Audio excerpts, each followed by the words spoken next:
Break के बाद एक बार फिर आप सभी का स्वागत है। पीएम मोदी ने आज बिहार में रैली को संबोधित भी किया, जहां बिहार में पहले चरण का चुनाव पूरा हो चुका है और दूसरे चरण के लिए पीएम मोदी ने जिन सीटों पर ये प्रचार किया है वो काफी महत्वपूर्ण होने वाली है।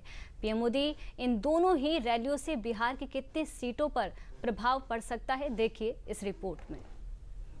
जंगल राज के युवराज से जब भी पूछा जाता है कि जो बड़े बड़े झूठ उन्होंने बोले हैं वो पूरे कैसे करेंगे, तो वो कहते हैं उनके पास प्लान है।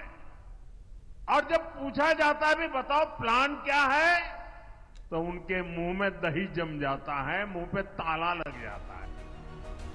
विपक्ष के वादों पर पीएम मोदी के सवालों की ये तीखी बौछार शुक्रवार को जब कैमूर में हुई तो एक बार फिर से सियासी माहौल गर्म हो गया। पीएम मोदी ने एक के बाद एक बयानों के तीर विपक्ष पर चला दिए।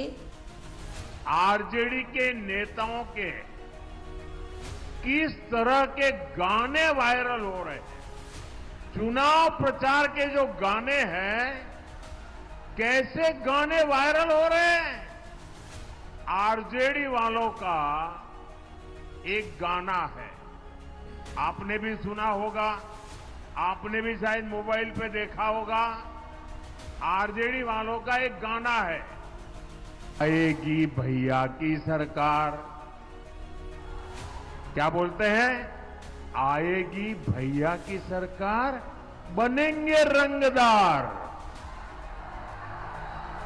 आप सोचिए, ये आरजेडी वाले इंतजार कर रहे हैं कि कब उनकी सरकार आए और कब अपहरणीय रंगदारी ये पुराना गोरख धंधा फिर से शुरू हो जाए। बिहार में पहले चरण की वोटिंग पूरी हो चुकी है और अब दूसरे चरण में 122 विधानसभा सीटों पर वोटिंग होनी है, जिनमें कैमूर और रोहतास जिले की 11 विधानसभा सीटें भी हैं। और जिस तरह से पहले चरण में ताबड़तोड़ मतदान हुआ है, पीएम मोदी ने इसे देखते हुए दूसरे चरण की भी हुंकार भर दी है।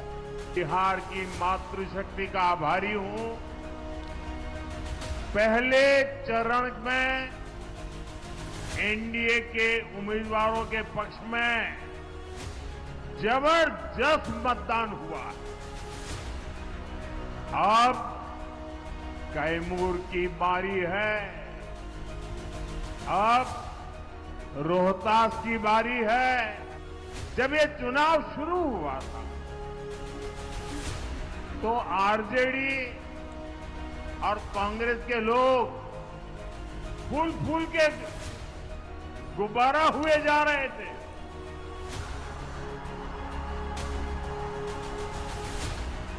और आरजेडी और कांग्रेस के नामदार आसमान पर पहुंच चुके थे। लेकिन चुनाव प्रचार के दौरान आरजेडी कांग्रेस के गुब्बारे की हवा निकलनी शुरू हो गई। पीएम मोदी ने इससे पहले औरंगाबाद से भी विपक्ष पर रोजगार और भ्रष्टाचार को लेकर भी खूब निशाना साधा। औरंगाबाद वो जिला जहां पर करीब 6 विधानसभा की सीटें हैं और पीएम मोदी ने यहां से जमीनी मुद्दा उठाकर लोगों को साधने की कोशिश की। बीते कुछ सालों में ही बिहार में लाखों भर्तियां हुई है, पूरी ईमानदार से भर्तियां हुई है। जबकि साथियों, आपके सामने आरजेडी कांग्रेस का ट्रैक रिकॉर्ड भी है। ये वो लोग हैं जो बिहार के युवाओं से नौकरी के बदले जमीन लिखवा लेते हैं। आपको नौकरी चाहिए तो आपका खेत मेरे परिवार के नाम पर कर दो। ये खेल चला, अदालत ने भी माना और आज ये जमानत पर बैठे हुए हैं। जांच एजेंसियां इनकी जांच कर रही है। ये जंगल राज वाले जमानत पर चल रहे हैं। ये आरजेडी कांग्रेस वाले बिहार के युवाओं को कभी भी नौकरी नहीं दे सकते। कुल मिलाकर पीएम मोदी ने शुक्रवार को अपनी रैलियों से बिहार की करीब 1.5 दर्जन विधानसभा की सीटें साधने की कोशिश की है। अब इसका जमीन पर क्या असर होगा, ये आने वाले नतीजे ही बताएंगे।